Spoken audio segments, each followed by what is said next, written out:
Na začátku stála proluka ve staré zástavbě na Francouzský.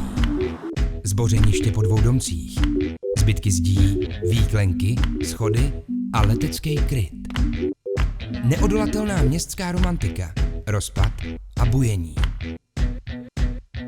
K tomu spolek jménem Start Vršovice, co má na svědomí spoustu místních akcí, tu chodil od tramvaje každý den, až nechal se zlákat hlasem, který zněl jak Peter Pan.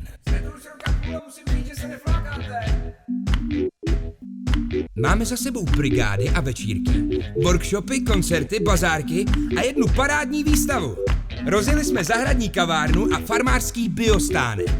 Raketově vzrostla produkce rajčat, bylin a nyní stojí na 30 osázených komunitních přepravek. Lidi to baví, lidi to k nám láká. Tak kde je háček? Máme ideální představu, nic menšího než dokonalou oázu. A chceme ji letos dotáhnout. Za prvý, Jan Fabián nám navrhl plot, co jak starý dům vypadá. Říká vám něco site-specific nálada? Zvenku dům, však bez střechy, však s komínem, co vysoko si bafá a pec pod ním zatápí.